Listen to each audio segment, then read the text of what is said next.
Hai, salam sejahtera. Kita berjumpa lagi dalam tutorial buat website sendiri.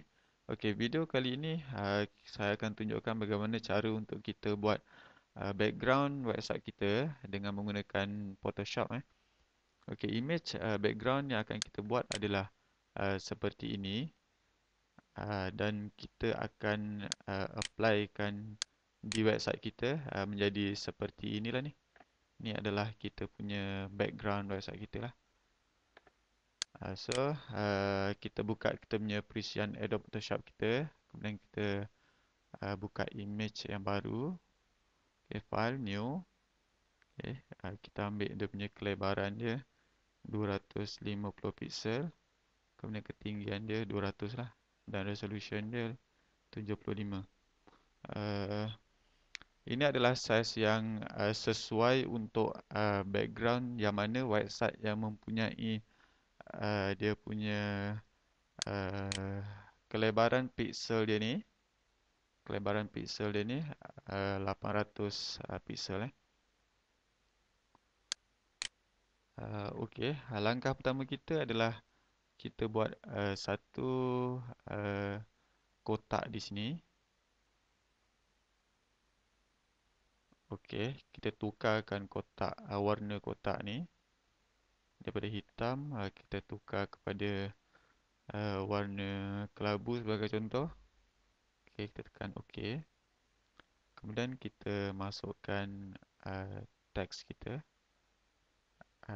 Contoh di sini saya gunakan domainanda.com. Okey, kemudian kita klik di sini Okey, kita ambil selection tool, kemudian kita alihkan font kita tadi ni.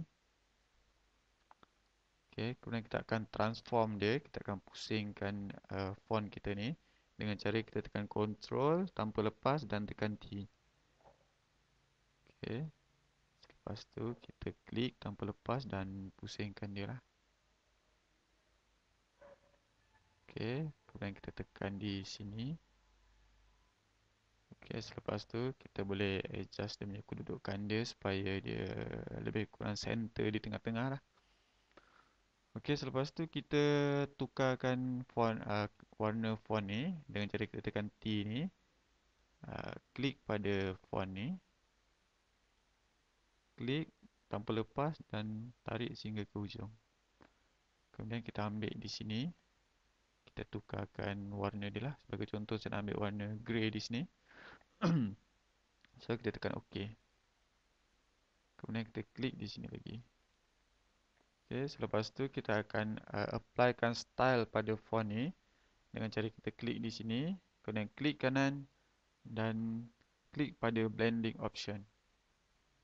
Okey, saya akan pilih outer glow di sini. Kita nampak hasil dia macam ni. Kemudian kita tekan OK. Inilah image yang dah siap dan kita akan savekan dia. Okay.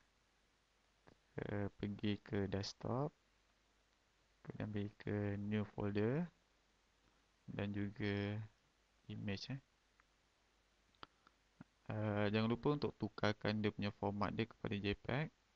Kemudian kita letakkan nama lah. Saya nak berikan dia nama sebagai background supaya mudah untuk kita kenali image ni. Okay.